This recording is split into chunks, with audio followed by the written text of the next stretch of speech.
ఈరోజు హరీష్ రావు గారిని ఏదైతే సిట్ ఇన్వెస్టిగేషన్కి పిలవడం జరిగిందో దాన్ని మేము తీవ్రంగా ఖండిస్తూ ఉన్నాం.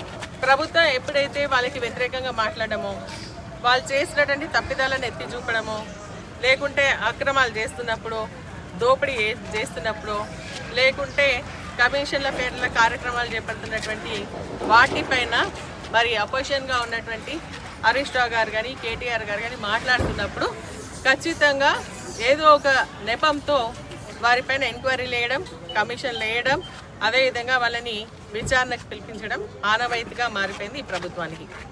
నిన్నటికి నిన్న హరీష్ రావు గారు మరి ఏదైతే బొగ్గుకు సంబంధించినటువంటి విషయం పైన మాట్లాడడం జరిగిందో మరి దాన్ని డైవర్ట్ చేయడం, ఎందుకంటే అసలు విషయం అంతా బయటపడింది కాబట్టి ప్రజలందరూ కూడా దానిపైన ఆలోచన చేస్తారన్న ఒక ఆలోచనతో ఇక్కడ హైకోర్టులో హరీష్ రావు గారి పైన కేసు కొట్టేయడం జరిగింది. ఈ ఫోన్ ట్యాపింగ్ పైన ప్రభుత్వమే ఇట్సెల్ఫ్ సుప్రీంకోర్టు పోతే సుప్రీంకోర్టు కూడా కొట్టేయడం జరిగింది. ఆ కొట్టేసినటువంటి కేసును కనీసం మేమంటే అపోజిషన్గా ఉన్నటువంటి వాళ్ళపైన గౌరవం లేకుండొచ్చు, కానీ కోర్టు పైన కూడా వీళ్ళ గౌరవం లేదని అడుగుతున్నాను. అసలు ఏమైంది? ఇప్పుడు కోర్టే వద్దని చెప్పిన తర్వాత మళ్ళీ ఎందుకు ఎంక్వైరీకి వెళ్ళాల్సినటువంటి అవసరం ఏముంది? షా గారు కూడా చెప్పారు, కేటీఆర్ గారు కూడా చెప్పారు, మేము తప్పులు చేయం, మేము భయపడాం, ఖచ్చితంగా వస్తాం, మనం అడిగిన దానికి సమాధానాలు ఇస్తాం. ఇంకా మీరు ఇటువంటి భయభ్రాంతులకు గురి చేయాలన్నా, లేదంటే మీరేందంటే ప్రభుత్వం గురించి వ్యతిరేకంగా మాట్లాడొద్దు. ఎందుకంటే మనం 6 గ్యారెంటీలు ఏమైనాయని, లేదంటే వాళ్ళు చేసేటువంటి కార్యక్రమాలు ఏవైతే చేయకపోవడం జరుగుతూ ఉందో దానిపైన ప్రశ్నిస్తూ ఉంటే, మీరు ఇటువంటి చేస్తూ ఉంటే మేము ఎక్కడ కూడా భయపడం, జంకం, ఖచ్చితంగా మళ్ళీ మాట్లాడుతూనే ఉంటాం. ప్రతిపక్షంలో ఉన్న ప్రజల పక్షాన పోరాటం చేస్తామని చెప్పేసి కూడా చెప్పడం జరిగింది. ముఖ్యమంత్రి గారి వ్యవహారం చూస్తే కూడా మరి విచిత్రంగా కనిపిస్తోంది. మొన్నటికి మొన్న ఖమ్మంకి పోవడం జరిగింది.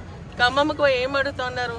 అక్కడ ఉన్న చేసిన అభివృద్ధి చెప్పండి, లేదంటే ప్రజలకి ఏం మాట ఇచ్చినా ఇది నెరవేర్చినమా లేదా చెప్పండి. అంతేగాని వారు ఏం మాట్లాడుతూ ఉన్నారు?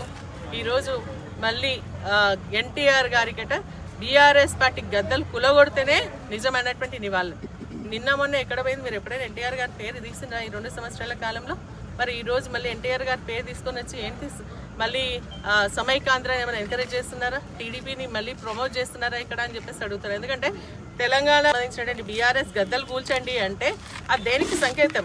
అంటే గద్దలు కూల్చేస్తే బీఆర్ఎస్ పార్టీ ఉండదు, మళ్ళీ పోయి ఆంధ్రాలో కలపాలనా? సమైక్యాంధ్ర గురించి మళ్ళీ మాట్లాడుతున్నారా?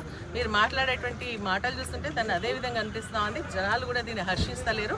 ఇది మంచి పద్ధతి కాదు అని చెప్పేసి కూడా తెలియజేస్తూ మరి ప్రజల పట్ల మేము ఇదే విధంగా కొట్లాడుతూనే ఉంటాం. మీరు ఎన్ని రకాలైనటువంటి ఎంక్వైరీలు పెట్టించినా, కమిషన్లు వేసినా, సిట్లు పెట్టినా ఖచ్చితంగా మీకు నిజంగా తప్పు చేయలేదని అనిపిస్తే, నిజంగా ధైర్యం ఉంటే, నిగ్గు తేల్చాలని అనుకుంటే నిన్న హరీష్ రావు గారు మాట్లాడినటువంటి విషయం పైన మీరు సిట్ అయ్యండి, సిబిఐ ఎంక్వైరీ చేయించండి.